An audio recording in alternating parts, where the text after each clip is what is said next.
Good afternoon, and welcome to the 12th Field Lecture in Administrative Law. My name is Norman Zlotkin, and I'm the chair of the Speakers Committee at the College of Law. Mr. Justice Darrell V. Heald was a native son of Saskatchewan. He is a graduate of the University of Saskatchewan, obtaining joint degrees in both laws and art in 1940. After being called to the bar of Saskatchewan in 1941, he served in the RCAF until 1945. After the war, Justice Heald practiced law in Regina. In addition to practicing law, he became director of the Saskatchewan Rough Rider Football Club and served in that capacity for 16 years. In 1964, he was elected to the legislature as the member for Lumsden and served as Attorney General and Provincial Secretary in the Ross Thatcher government from 1964 to 1971. Among his significant accomplishments were the implementation of extensive consumer protection legislation, such as the Direct Sellers Act and the Motor Dealers Act. After careful study of a New Zealand model, he introduced the Crimes Compensation Board to assist innocent victims, and this was one of the first such crime compensation boards in Canada. Now, Mr. Justice Heald did not run for office in 1971, intending to return to his law practice in Regina. Instead, in that year, he was appointed to the Trial Division of the Federal Court and was elevated to the Federal Court of Appeal in 1975. Both his legal and judicial careers have been highlighted by a very strong interest in administrative law. The College of Law was honored in 1984 to be chosen as the site of the Heald Lecture in Administrative Law, named after a most distinguished and generous alumnus. Indeed, it is most appropriate for this law school to host a lecture series in administrative law, as we were the first law school in the country to teach administrative law as a distinct subject matter and course. Past distinguished lectures in this series include Chief Justice Beverly McLaughlin and Justice Louise Arbour. I'm now going to turn it over to my colleague, Professor Patricia Farnese, to introduce Dr. Buckingham. Thanks, Norm. Dr. Buckingham is no stranger to these parts, having grown up on a farm near Lloydminster, and I believe survived high school with Professor Luther, before coming to Saskatoon to begin his university career. A master's degree took Don to Belgium, where he studied development studies, but law school brought him back to the University of Saskatoon. After law school, Professor Buckingham studied or clerked with Justice Heald, who today's lecture is named after. And then, a bit some time later, he did go on to complete a diploma in international trade at Cambridge, where he looked at the wheat trade and returned a little bit to his farm roots. He would also later complete a doctorate of law that was awarded jointly between the University of Ottawa and Université Montpellier on the international legal dimensions of food labeling. In between his foray into teaching, or into his own education, he was a teacher and has taught countless law students administrative law, constitutional law, agriculture, and food law here at the University of Saskatchewan, at Western University, and at the University of Ottawa. He also gave this law student her first ag law job, which I think is quite noticeable. His expertise and enthusiasm for agriculture and food law is demonstrated in his extensive list of publications on this topic, as well as his frequent requests to consult with government and international organizations on this topic. In 2009, he was appointed chairperson and CEO of the Canada Agricultural Review Tribunal. And while I'm a little afraid about how my ag law numbers are going to swell after what I'm sure is going to be a dynamic and really engaging presentation, I would ask you to join me in welcoming Professor Buckingham, Dr. Buckingham, back to the College of Law.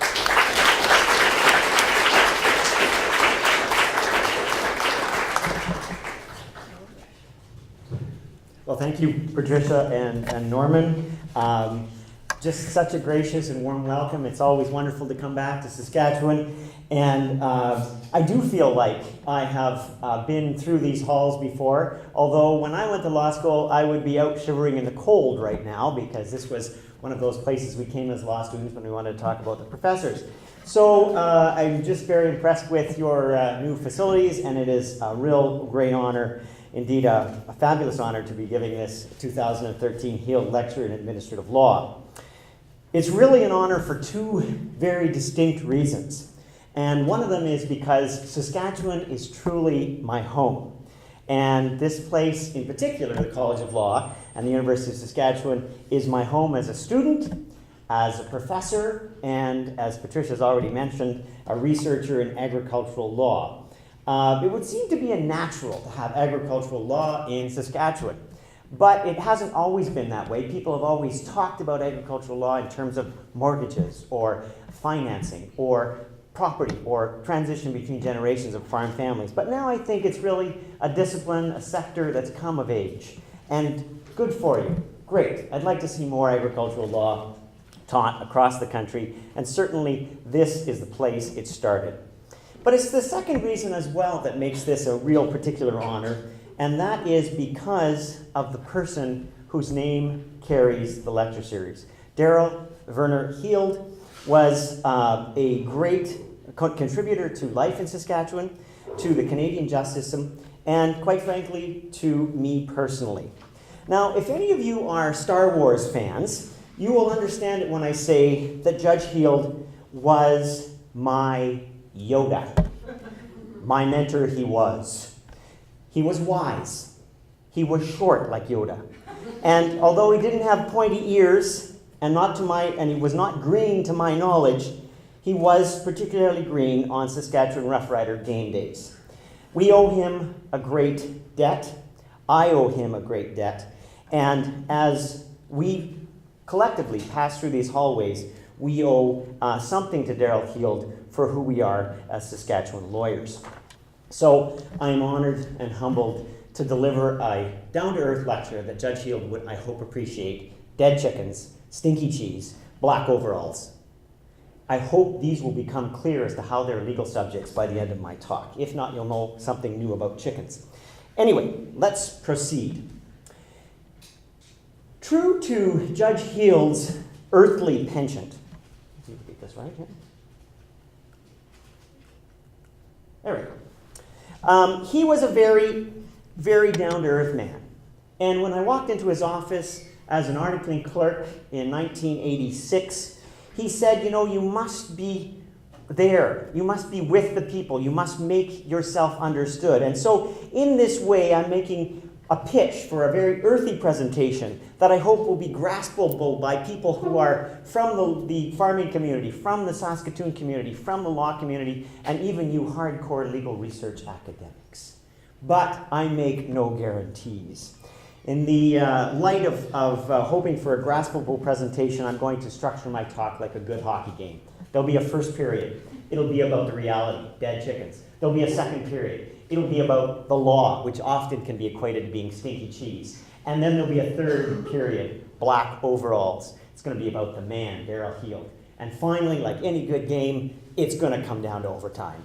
And the overtime is going to be why administrative justice matters more than ever before. So let's move right along to the first period. There. So it's a reality. Chickens die. Life happens. And so how should this concern us as we try to untangle the mysteries of administrative law? There'll be some people in this room who do not know what administrative law is. There will be some people in this room who wish they did not know what administrative law is. And there will be some of us in the room, including myself, administrative law pays the bills. And so I encourage you to start on a journey with me about administrative law and chickens. My doctoral work examined the legal regulation of food labeling. And it took me and my family on quite an adventure from Ottawa to the south of France to Western Africa and back to Canada, looking at the history of food, labeling of food. And so I am fascinated by where food comes from. My family shares some of that passion, but I must admit my wife Janet, who's with us today, and my kids Ben and Julia, do not always share the enthusiasm with me when I'm in a grocery store that embarks on a multi-hour extravaganza when it should only take 15 minutes. Dad, just put the product in the cart. Don't read the label. Anyway, that's part of my enthusiasm for law, for eating, for the whole agricultural and administrative law adventure. My research has taught me some very interesting things about where food comes from. And one of the most interesting is the humble chicken. The history of the chicken, Gallus gallus, if you're a Latin speaker, is not totally known to us, but in fact, much is known that it came from a domesticated wild bird known as Gallus sonorita, interesting name, from southern Asia, maybe China, maybe Vietnam, somewhere in southern Asia, about 8,000 years ago. And although it took a rather long time and a tortuous route to get to North America, we now enjoy quite a number of different kinds of chicken dishes. So let me just take a look at how possibly the chicken might have come from China all the way over to the Americas. Possibly we are quite concerned about genetic modification. Possibly the most extensive experiment with genetic modification came in 1492, when we have the Great Columbian Exchange. And here, as you might remember, this explorer came from Europe and came to the Americas. And in that time, about over the next 50 to 100 years, there was the largest single exchange of genetic materials which affected our food system, probably in history, certainly the quickest. So from the European side, we exchanged things like horses and pigs and chickens and garlic and wheat and coffee for the native species that grew in the Americas, which were turkey and corn and beans and potatoes and tomatoes and chocolate. So our story about chickens is really quite a recent story in North America, and now it's really an idea that caught on. We like chickens. And who would ever be able to sell, if we hadn't had that exchange, Kentucky Fried Turkey? We have now, grace of that exchange, our one and favorite international food, KFC.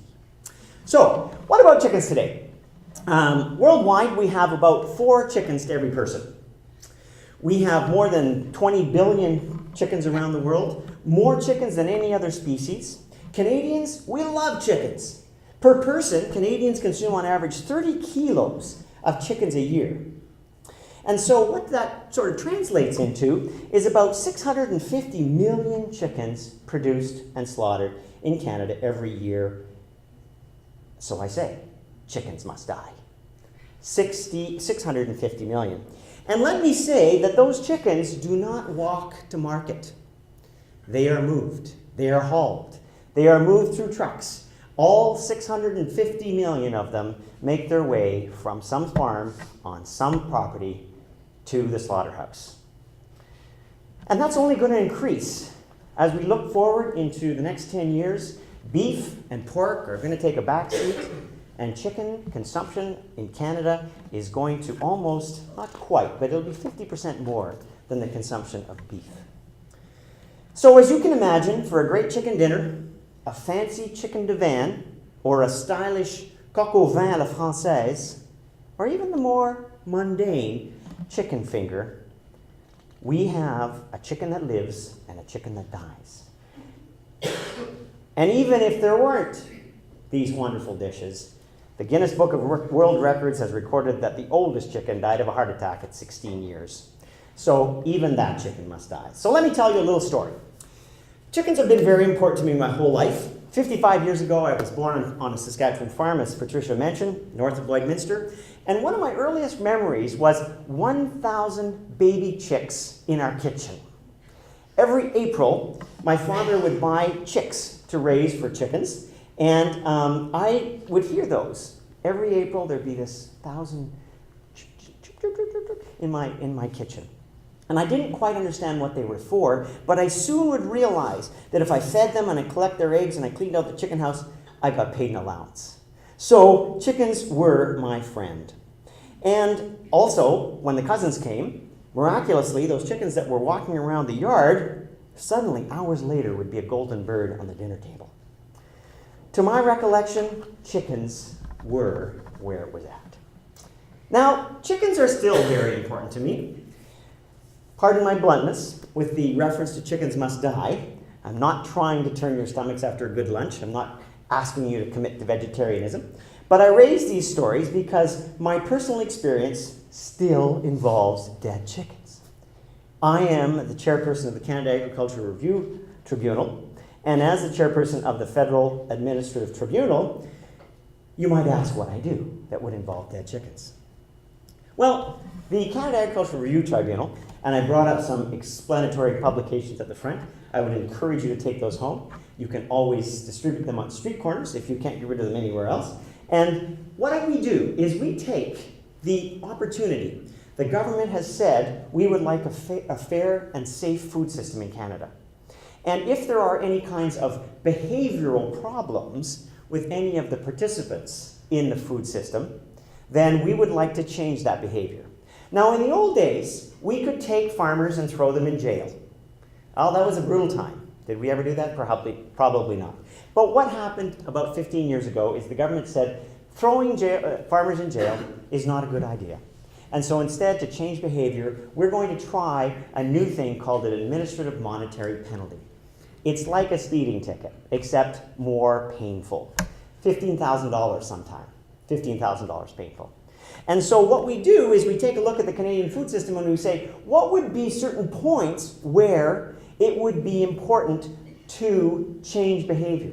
Well, one of the points is, if you have dead chickens before they get to the slaughterhouse, that's not good. I had a case before me where there was 9,000 chickens on a truck, and it was the 26th of January, and by the time they got to Montreal from Burlington, Ontario, 2,900 of them were quick frozen. They're supposed to be killed first before they're quick frozen.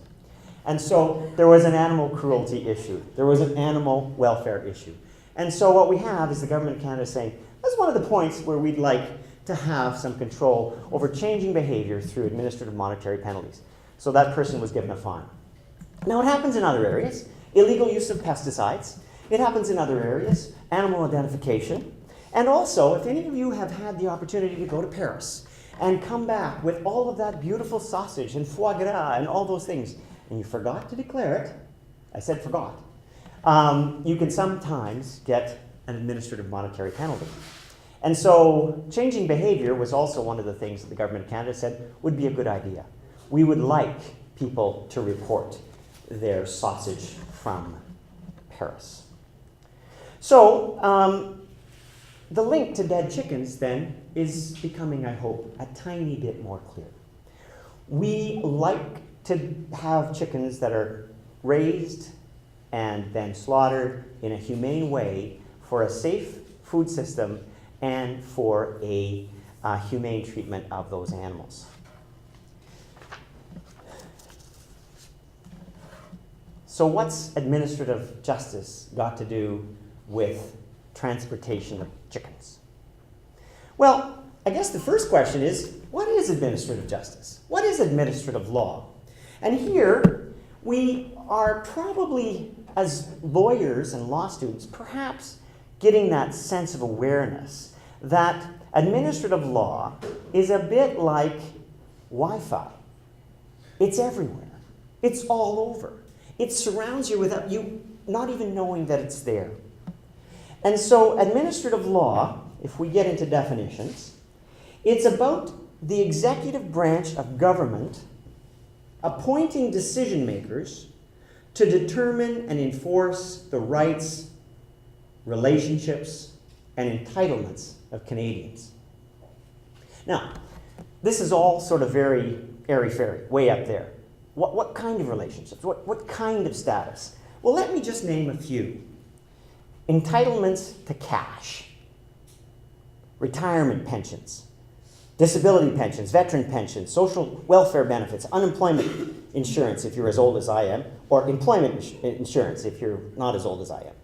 Rights to compensation for personal injury arising out of automobile accident, workplace accidents, compensation for victims of crime.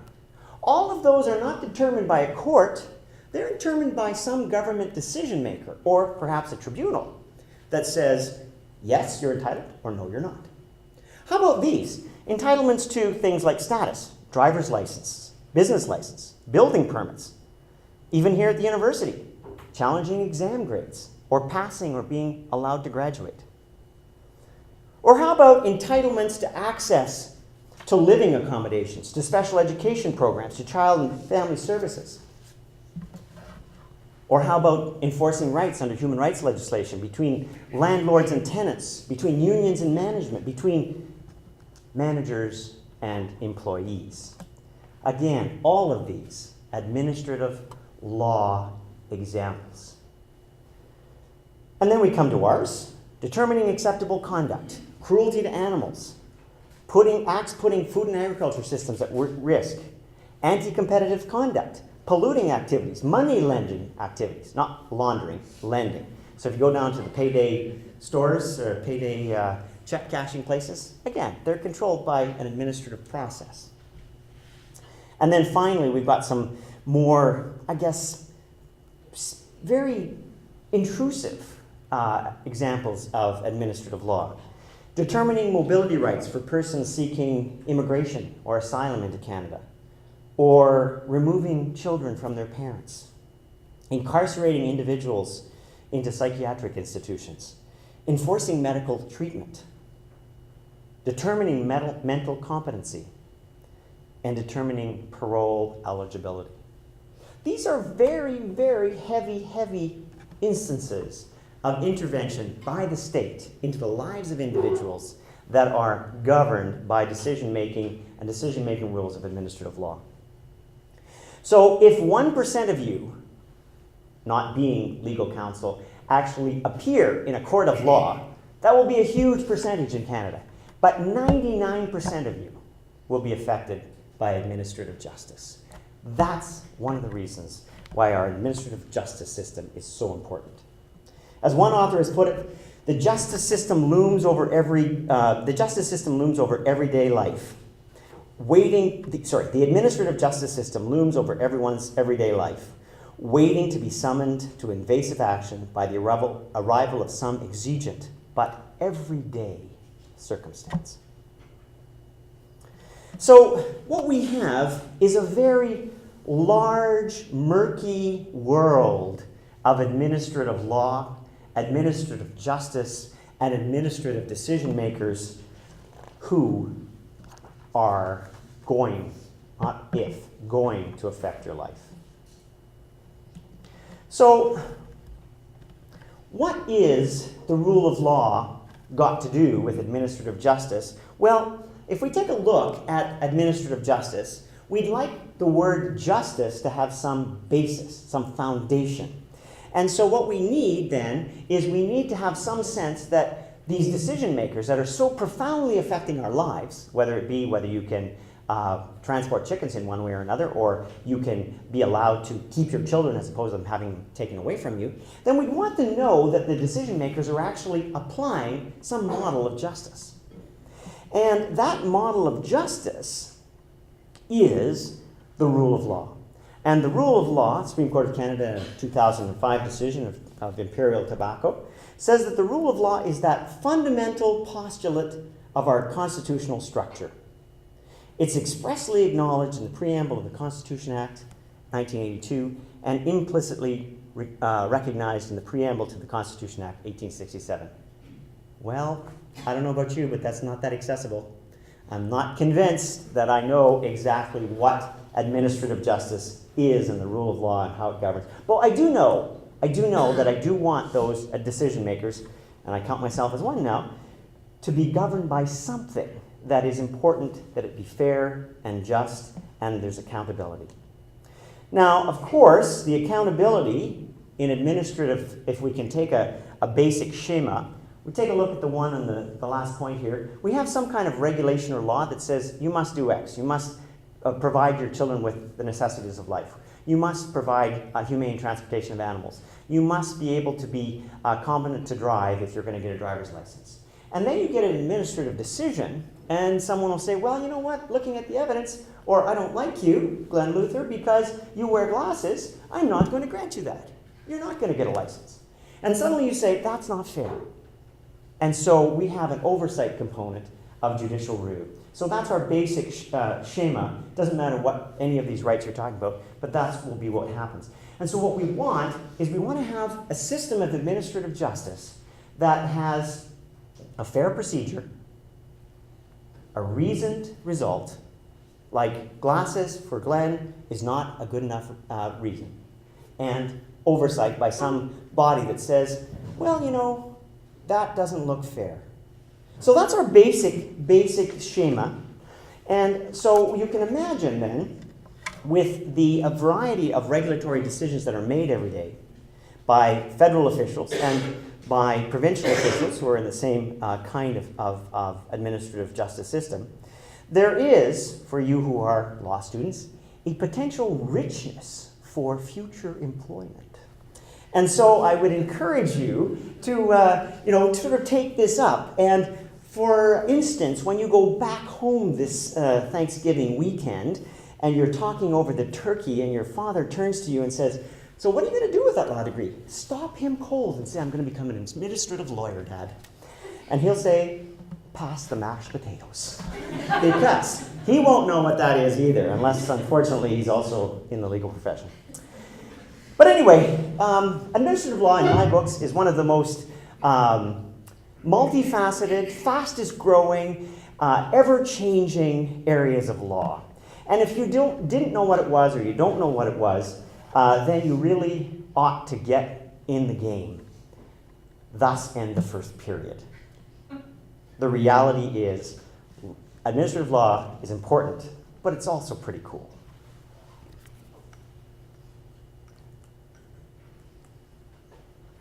All right. Second period. Stinky cheese. Well, this is really kind of some legal meat here that you can sink your teeth into. And I must admit that the stinky cheese metaphor is a little thin, although stinky cheese is one of the things that I deal with in my tribunal when people import it from another country. But I really wanted to talk about stinky cheese as there being a correlation between studying and practicing law and stinkiness. Now, that might be a bit harsh, but if anybody has been a lawyer or a legal academic for a while, you know that the high mountaintop experiences are often coupled with long hours of reading, photocopying, docketing your time. I just was at found out that New York firms are using 3-minute intervals to docket their time. So talk about pouring your life out in teaspoonfuls. But like great cheeses, the best are often with their stinky bits. And if you can get past the stinky bits, you have some rewards and greatness. So if we can just really stretch this metaphor beyond what's reasonable, the stinkiness, as applied in this particular area of law, is that we haven't had a great amount of clarity on some of the issues that are most pertinent to administrative law. And stinkiness has been in the form of tribunals, administrative tribunals, such as the one that I'm involved with, and courts, the reviewing courts, going head-to-head on what was fair, what was reasonable, what was correct. And so for the next couple of minutes, I'm going to review some of the jurisprudence, which has taken us through the three different stages of this stinky interaction between courts and tribunals. And I do make a complete revelation that a lot of this jurisprudence has been summarized in a very good paper that the Chief Justice Beverly McLaughlin gave to a conference I was at on May 27th, 2013. If anybody's interested in looking at it, I can give them the citation. But in her defining the challenge of applying this notion of judicial review, The Chief Justice said the reason why there's been such a difficulty with the standard of review in judicial review is that it's fundamentally a shift in the way the 19th century legal system worked and the 21st century legal system worked. And that shift happened over the 20th century. So in the 19th century, we had the courts. We had the courts. You had a problem, courts. Had a problem with two individuals, courts. Had a problem with the state and an individual, courts. You had a problem with the state and the state, courts. And then suddenly, there was this move for the administrative structure to take on because, for one thing, courts were becoming overburdened. Courts were not particularly specialized in certain instances. And so what we had was we had a new player dispensing some of the legal decisions, no longer the courts. So the question then became, how do you maintain the rule of law when most legal decisions were not made by the courts, but by a host of administrative tribunals exercising a delegated power? And so what's happened then is that 100 years, or maybe a little less than that, maybe the last 50 or 60 years, has been a period of adjustment between a system that had only courts and a system now that has a lot of administrative tribunals. So the baseline for the doctrine of administrative law is what was presented as the way we would arbitrate this discussion. And administrative decision makers would have to be procedurally fair. That is, they would have to follow the principles of natural justice. And procedural fairness would guarantee some basic things, like right to notice of a hearing, right to be heard, right to a coherent procedure, and right to a reasoned, accessible decision. And then it also had a second component, and that is the decision should make sense. It should be understandable. It should be something that is coherent.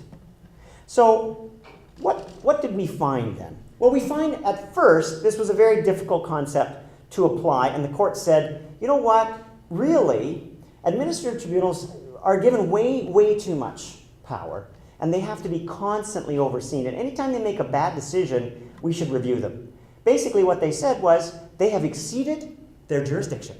And so from 1950 to 1979 we have the situation where tribunals really were on their toes because anything that could or would go wrong was reviewable.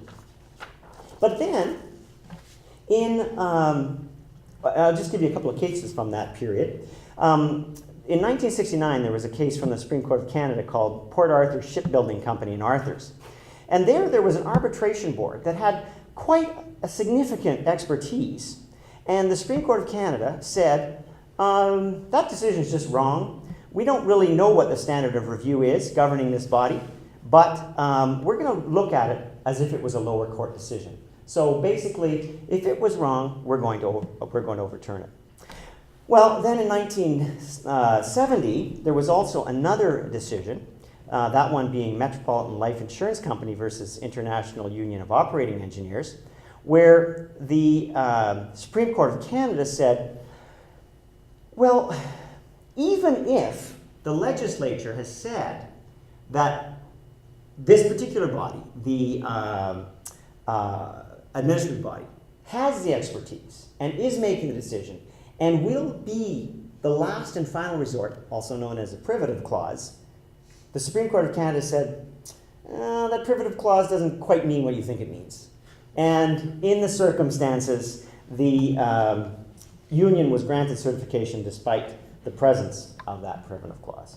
Now, I apologize. I have taken some liberties in describing the footnote or the head note for that case, but it is for the purposes of getting to my point that I'll go quickly through those. The courts were, though, sending a very clear message that administrative tribunals must operate within the principles that define the rule of law, i.e., get it wrong, and you'll have to start over. Now, the legislatures who have created the administrative tribunals fought back. And so this is why we're in a period of confrontation. They fought back and they said, well, what part of privative clause did you not understand? And so they made their privative clauses increasingly and increasingly more comprehensive that courts stay away. You do not have the corner on the justice market. As long as our administrative tribunals are following the rule of law, butt out. That's a paraphrase from the Privilege Clause. All right, so not to be outdone, that period, 1975 to 1979, ended with the courts shooting back saying, well, the way we see it is that under the Constitution, legislatures do not have a carte blanche to oust the rule of law, nor can privilege clauses, however well constructed. And so they said that our job is to guard the rule of law and to guard that tribunals stay within their jurisdictional mandate. So lack of jurisdiction became the cry for the courts for the power of review. So it wasn't a very satisfying time to be a student or a professor of administrative law. Perhaps a practitioner might have got work out of it, but as a student or a professor, it was kind of hard to make some sense of those. Privilege clause, no privilege clause, better privilege clause, still you're not the boss of me. It was hard to understand where things were going. So in the next period, we have a period of circumspection. This isn't working. And so we have to move to some other model. And it was in 1979 that the Supreme Court of Canada came out in a case that you might have heard of called New Brunswick Liquor Corporation, where the court said, okay, already, what we want to do is we want to recognize the specific expertise of administrative tribunals. And in reviewing a tribunal decision, the question we, the courts, will ask was the board's interpretation so patently unreasonable that its construction could not be rationally supported by the relevant legislation and so demands the intervention of the court upon review. So this was really the first time where we started moving towards some kind of concrete test as to when something would be reviewable and when something wouldn't be. And that became really the high watermark of the new discussion. We should, the courts said, develop standards that give some kind of certainty and clarity to litigants with respect to what will be reviewable. And over the next 30 years, until 2008, we see a development of a couple more standards, which was patently unreasonable, reasonable, and just plain wrong. So we had a multiplicity of standards of review, and lots of times this comes from very, very difficult cases where patently unreasonable just wasn't big enough to handle the outcome of the case.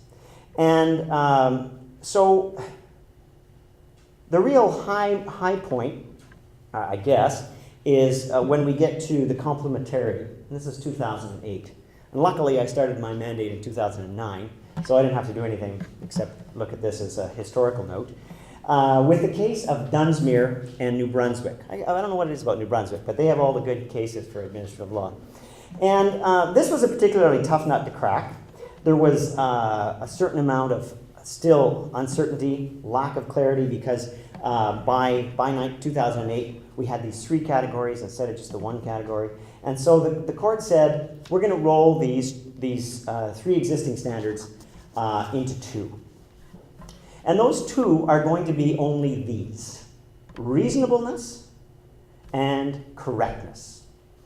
And reasonableness is going to replace what we used to call reasonableness and patent unreasonableness, and that would be the standard that would be applicable to the mass majority of tribunal decisions. And it really talked about anything to do with fact-finding, anything to do with credibility about witnesses, anything to do with the interpretation by the tribunal of its own legislation. So if I, as the Canada Agricultural Review Tribunal, say that unload means, and unloading an animal, unload means when you are sitting in the truck, that means unloading, then if it's reasonable and I have expertise in that area, the courts will back off. Now, of course, if I say unload is while you're going at 100 kilometers down the highway between here and Saskatchewan, that's probably unreasonable and could be reviewable. But I digress. The second standard was correctness. And this correctness standard would replace all of the old ideas of just plain wrong, jurisdiction, all of those things. And it really applies only to the general treatment of legal interpretations of Canadian law, and particularly constitutional law. So for instance, if you get a constitutional case, which I occasionally get, if I get that wrong, the Supreme Court of Canada, Federal Court of Appeal, is not going to say, oh gee, Don, we really like the way you did that. We're not going to touch that interpretation. No, that's their bailiwick, and if I even get it a little bit wrong, it's going down. By the way, one of my cases is currently on judicial review as we speak in Toronto. So it's got personal. So I guess the Dunsmuir case stands for the proposition that the courts and the administrative decision maker, or the administrative tribunal, have come to a certain understanding of their respective roles in the Canadian legal system. And that there is a live and let live mentality, that there is a certain spectrum of expertise that is enclosed in an administrative tribunal, and there's an expertise that's enclosed in the Canadian judiciary, and we should respect those. And so that's why I call it a period of complementarity, or if you want to use military terms, détente, where we recognize that we do different jobs, and for that reason, we are loath to get into each other's domains. Now, the whole notion of that particular expertise, again, is questionable. What is the expertise? And so the Dunsmuir decision has really said that if it is within an interpretation of the law or the facts of what the tribunal does, and so I do agriculture, then we will give a high degree of deference. We won't touch the decision of the tribunal unless it's unreasonable. Now, does that happen? Does that happen that we have an unreasonable result? Yes, it does. Because I'm going to give you some cases a little while further on where unreasonableness is definitely what's in question. And the Chief Justice's final remarks with respect to this complementarity period is, we, and I quote, we better understand than we once did that what matters is fundamental fairness, and that is what that what is fundamentally fair depends profoundly on the particular mandate and the context of the tribunal in question. So we've got to a new period where we understand the difference between sphere of influence of perhaps the tribunals versus the courts. Now I want to go to the third period and put some flesh on the bones as to what that might mean. What is reasonable? What is reviewable? So this comes to the part about overalls, black overalls. Now, it's probably hard to figure out how this fits. Well, I brought my black overalls. And here they are.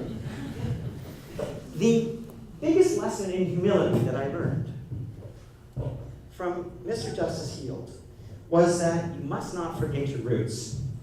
And it doesn't matter what kind of working clothes you go in, there are always overalls.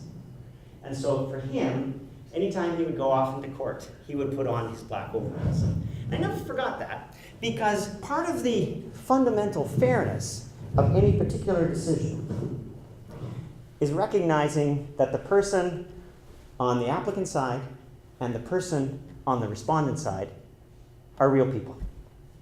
And so I wanted to go over very quickly what I think fundamentally fair means.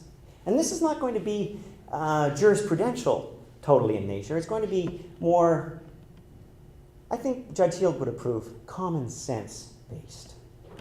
To be fundamentally fair, a person has to have training.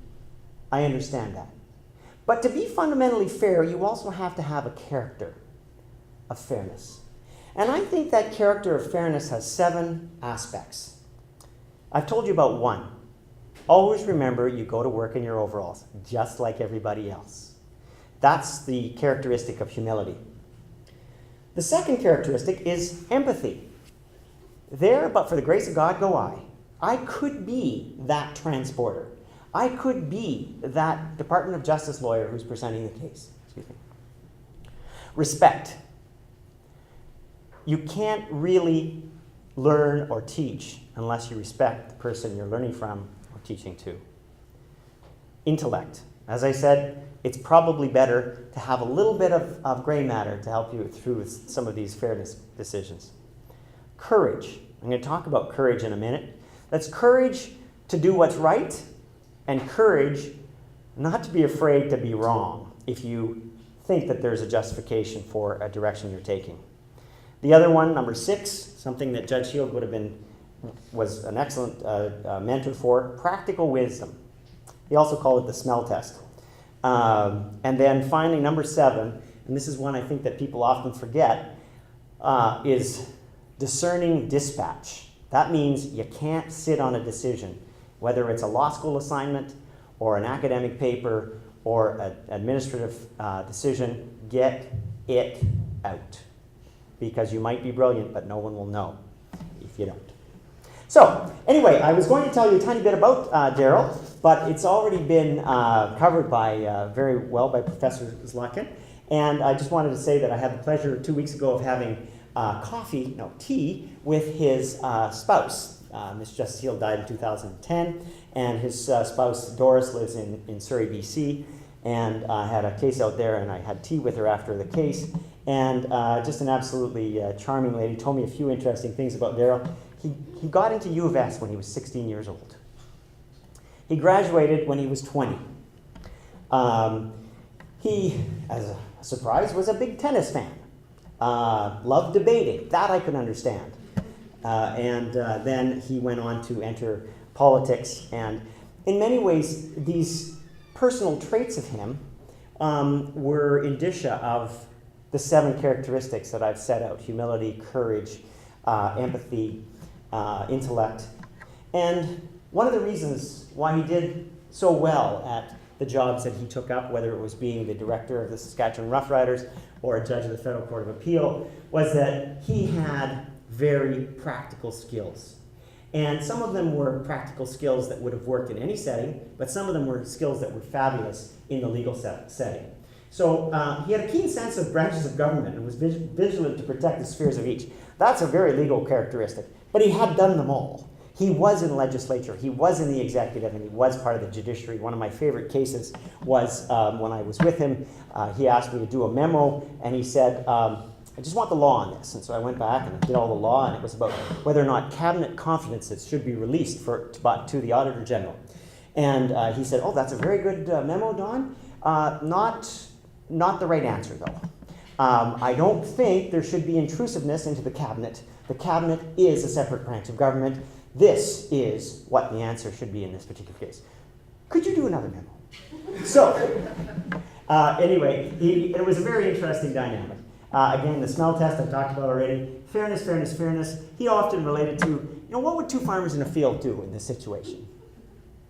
And the idea that fairness is not that difficult a concept, it's just difficult when we try to make it difficult. And again, as I say, he never forgot to put on his overalls. So I'm going to close with the last slide. Second last slide. A couple of the characteristics that I've been able to glean from Judge Heald that would have affected that arise in my everyday work. The whole idea of the Chief Justice saying administrative law is about fundamental fairness, and you will be reviewed if you're not fundamentally fair. I get that. But here are some interesting cases that I have. And as a farm boy from Lloydminster, I couldn't have a better job, because these are the kinds of cases I get. Tagging lambs in Southey, Saskatchewan. Dead chickens in Drummondville. Puyo frito from El Salvador. Transporting cows from Moose Jaw. And a ham and cheese sandwich in Edmonton. And I raise these cases, and I'm just going to give you a couple of quick details about these cases to tell you why administrative law is about fundamental fairness and why administrative law is fundamentally important to the Canadian judicial system. First one is tagging lambs in southern Saskatchewan. There were 400 lambs that needed to be tagged according to the Health of Animals regulations before they were transported, and then they had to drive all the way from southern Saskatchewan to Cookstown, Ontario. That's a long trip, especially in the middle of winter, and all of the lambs were tagged at sub-zero temperatures, I might add. There's no particular heat wave on the 26th of January, as you might imagine, in Southey. And the issue was whether or not 6 of them, when they arrived at the slaughterhouse in Cookstown, Ontario, had their tags. And if they didn't, there was going to be an administrative monetary penalty levied against the transporter. Well, interestingly, this case taught me a little bit about a procedural issue, which is really quite a fine procedural issue, and it's called choice of venue. I don't know if anybody's done that in their law classes, but choice of venue I hadn't seen since law school. What about choice of venue? And it's about procedural fairness. It's where would the trial or the hearing be best held so that the case would be fair? And the government of Canada said, well, it's way, way cheaper for us if we just hold it in Cookstown, which is fairly close to Ottawa. And all of our people are just going to come down in Ottawa. And the guy from the applicant, who was a fellow by the name of Mr. McKelvey, said, but hold on a second, all my witnesses, they're in Southie. How am I going to get those guys over to Cookstown, Ontario? And so I thought, in that case, what would Judge Heald do? And he would say, what's fair to the applicant? What's fair to the administrative process when my legislation says this is a cost-effective mechanism so that applicants can have their rights reviewed? Well, it probably wasn't going to be in Cookstown. So I made a ruling for a change of venue to Regina. We'll have to read the book to figure out whether he won or not. But anyway, the second case, dead chickens in Drummondville. So much depends on the dead chickens. Here we had 9,600 chickens that were loaded. And, the principle I got out of the first case was administrative law is important because it involves real people, not just administrative convenience. Second principle is real people have real stories, and key to a reasonable decision is listening to the evidence. Dead chickens, 9,600 chickens were loaded. They moved all the way from Sarnia, Ontario to Drummondville, Quebec. And when they got there, 18 hours later, there were 334 of them dead. And I had veterinary evidence as to why they were dead and how they got dead. But yet I had direct evidence from the people who had done all the work, and they were very credible witnesses. And so their witness testimony was convincing, prevailed, and they, in fact, won because a fair hearing means listening and considering the direct evidence and all of the evidence. Finally, number 3, 4, and 5. Here we have particular cases. Again, Pollo Frito, another chicken case. This is the one that's currently being heard at the Federal Court of Appeal in Toronto right now as we speak. I felt that the legislation says if you don't declare your chicken, if you have chicken and you don't declare it when you come into Canada, bang, you get an administrative monetary penalty.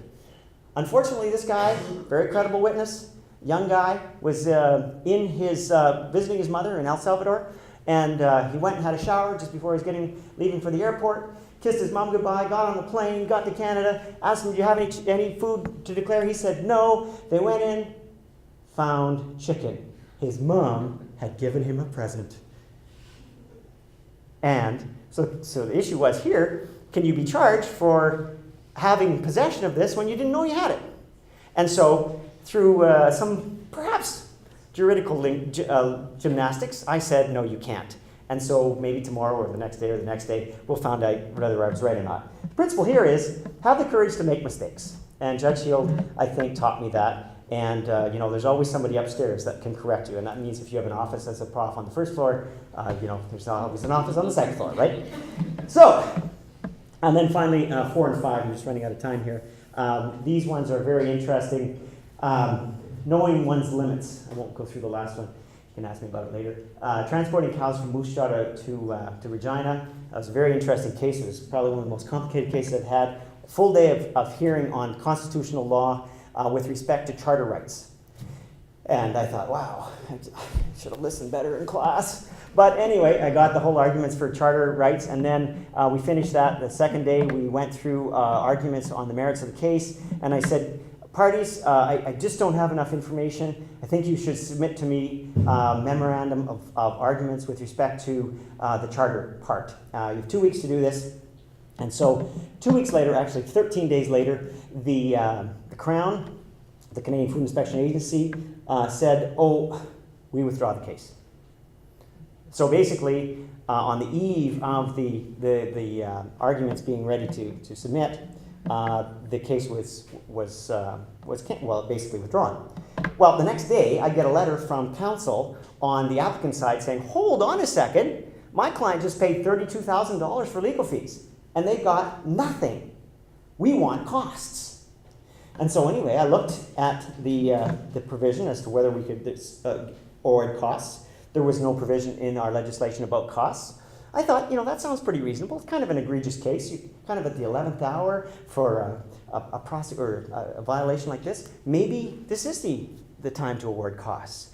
So I did research, and I have some outside legal counsel, and I sent the problem out to outside legal counsel, and they said, you know what? This is one time. You should just know your limits. You don't have it in your legislation, and there's a particular case on point. The National Energy Board tried to do this in 1985, and the judge said, no, you can't award costs. I said, oh, send me a case. It was written by Mr. Justice Heald.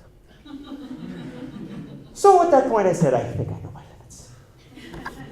Over time. Now I paint a very happy picture of administrative law. It's not without bumps on the highway. It's not about a perfect system. And I'm going to end here with just a couple of things that I think might need to be looked at. And if you're an academic or a law student needing a third-year paper, highly recommend this. There's a question about how independent tribunals and decision makers can be when they're appointed by the Prime Minister. I'm appointed by the Cabinet. Okay, am I worried about my job? Well, I know I have a job until the 30th of June 2014. After that, I'll be probably working for a transportation company for dead chickens. But anyway, who knows? But the whole idea, there's a very interesting book. It's just come out called Unjust by Design. And this gentleman has been 20 years as the chair of the Workers' Compensation Board of Ontario, and he says, we're waiting for an accident to happen if we don't approach and resolve these issues of independence. There's two kinds of problems. One is tenure and appointments. If you have very short-term appointments, 2, 3, 4, 5 years, you can say, well, everybody's looking for their next job, and so they'll kind of decide for their appointers. And the idea of the appointments may not always be merit-based. They may be politically based. So that's what that comes up. The other one is more, that one's very easy to understand. The other one is more perhaps insidious, harder to understand. Fear and realities of departmental capture. Every tribunal has a department in government that they report to, and they usually get their money from them. So, it's sort of like mom getting your allowance. If you kind of do things that tick mom off, she might not have your allowance next week. And that's an issue with respect to unjust by design. Accessibility, tribunals are supposed to be very accessible. And as issues become more complicated and complex, legal language, lawyers involved, we might lose that. That's always an interesting issue. There are some tribunals like Competition Tribunal where lawyers are involved. Legal fees can be in the hundreds of thousands of dollars. And then finally, the last challenge is going to be competence, conflicts, and confidence. We have to maintain the confidence of the public in the tribunals, and that can only be done by being fundamentally fair. And sometimes you can have non-lawyer tribunal members.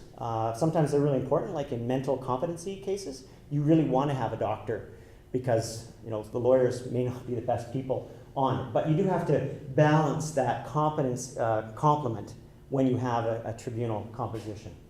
And then the last one, and this is a particular one, there is a sense that once you get a decision-making post, you've got to do it all. And some people come up and you say, look, I don't want Professor Zlotkin doing that because he's the one that taught me that class. I think he has a bias. Well, we should be grown up and we should just say, okay, you have a problem with the conflict, bias, let's pass it on to somebody else. Guess what? There'll be another case. And if we want to maintain confidence, we have to have the ability to say, look, it doesn't go to my credibility as a person or my character as a person. So that's it. That's all. Thank you. Everything depends on the dead chickens.